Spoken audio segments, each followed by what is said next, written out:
Hi everyone, welcome to the Unity Certified Programmer Exam Preparation courses.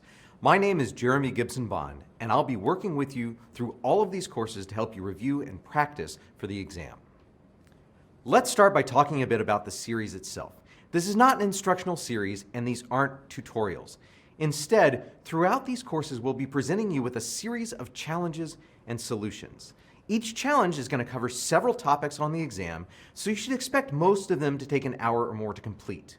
Then once you've completed your version of the challenge, I'll show you my solution. And mine is not the only solution. We intentionally have created these open-ended challenges that will put you face to face with the content that the exam covers. So you'll have your solution and I'll have mine, and between the two, you'll get a great review of everything for the exam. Now, we strongly encourage you to watch all the videos and do all of the activities. You're going to know some of the things that you see in these videos, many of the things that you see in these videos, but that's kind of the point.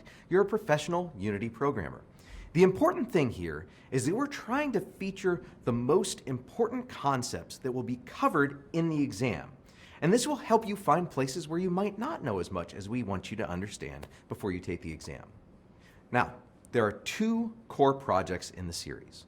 The first is AsteraX, which is kind of a top-down asteroids clone with some specific complications and twists to make it interesting and to cover all the topics that we want to see. The second is called Stealth, and it's a 3D stealth game kind of along the lines of Metal Gear Solid. Now, you might have made games like this before, but the open design of these games allowed us to work in all these different topics from the exam into just two projects. And for some of those topics that didn't quite fit in, we've got these dev tips videos sprinkled in throughout the courses to cover those topics. Now, there are 4 total courses in the series. Course 1 is Core Interaction Programming, which is the first half of the AsteraX project. This is going to cover core elements of gameplay programming, everything from the requirements doc to the core working game at the end of this course. Then in Course 2, Application System Programming, we're going to dive into the second half of AsteraX and dig more deeply into specific Unity systems, things like particle systems, graphical user interfaces, player customization, and Unity Analytics. The third course is 3D interactions, cameras, and navigation. So this is the first half of the Stealth game. Our AsteraX game was 3D for 2D, 3D art with 2D mechanics, but Stealth is a true 3D game that allows us to deep dive into some of Unity's 3D systems. Course 4 is 3D art and audio pipeline.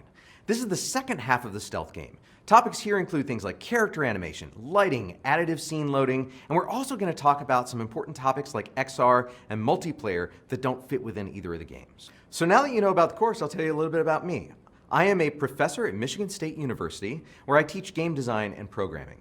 Now, Michigan State's been consistently ranked one of the top 10 game design programs by Princeton Review. I'm also the author of Introduction to Game Design, Prototyping, and Development. This book is now in its second edition, and it covers game design and intro to C# programming in Unity and step-by-step tutorials for 7 different games. I also serve as one of the chairs of the Indiecade Independent Game Conference, and I've worked as a professor and game developer and game designer since about the year 2000. So thank you for your interest in this course.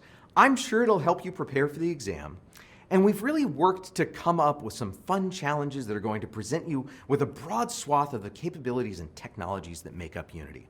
Frankly, I learned some things while putting this course together, and I'm sure it has a lot to offer you.